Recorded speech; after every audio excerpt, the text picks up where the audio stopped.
Welcome back to our Super Monday show here on Better Kansas City. Now, getting organized doesn't have to be all work and no play. This Kansas City mama blogger, Andrea Krasnow, is here with fun DIY to help get everyone scheduled. And I feel this is a great time. We've got all the mess of the holidays. We've got the big game out of the way.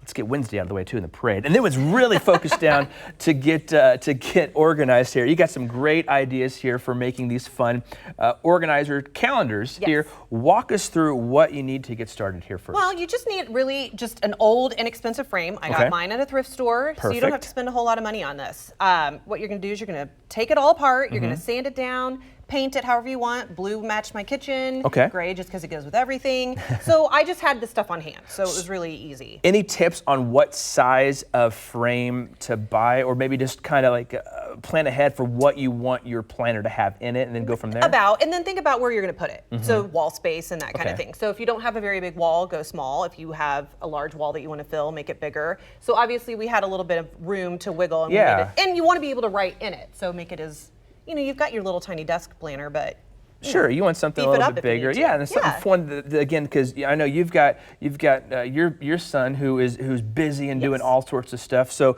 walk us through, because you've got a couple of different examples here, and so this template over here has the calendar on it. How did you get that to fit in your frame? So what we did is we measured obviously your frame. So you want to take it from the glass, not the outside From the inside, for whatever it's framed for. Right. And then we just did a download of a free calendar online. So you can find tons of free things.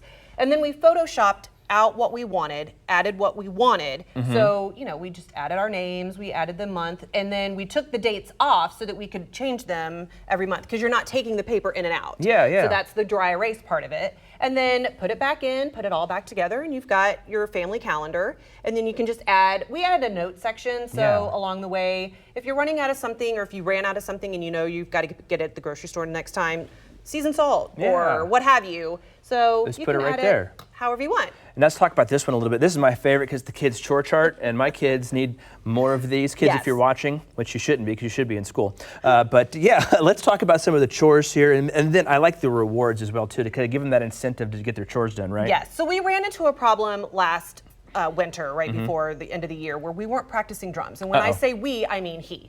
So what happened was I just let him go to drum lessons, and having not practiced, and the ramifications of that. So I think he was a little embarrassed when he came out of his lesson and didn't do so very well. So I said, you know what, maybe we have a system where every time you practice, you earn, and your reward is 30 minutes of, and those are the 4 things that he likes to do, but you only pick one. So one a day of 30 minutes. So it's iPad, his Switch, his Kindle, or PlayStation 4. Well, there you go. So yeah, so he has to practice his swings. All of these things have to be done before. And then we added a few weekly small chores. Something else to kind of keep him motivated there. How long, start to finish, do you think it took you to get this project done? You know, I would say maybe weeks top, a week tops, but you can get it done in a couple of days. I mean, I worked on 2, so if you're only working on 1, the painting, letting it dry, we actually took this to be printed, so, and they don't take very long. Turnaround times a day. And you know what? We've done a similar project to this at home, where we use it for our meal planner for the week. So Monday, Tuesday, Wednesday, Thursday, Friday, boom, boom, boom, boom, boom, boom. And then the kids know what the dinner is, and they don't have to be like, Dad, what's for dinner? And I'll have to say, it's not mac and cheese. So Andrea, thank you very much for your time today. Great project, great idea to stay organized here in 2020. I can't believe it. Me either. Belinda, over to you.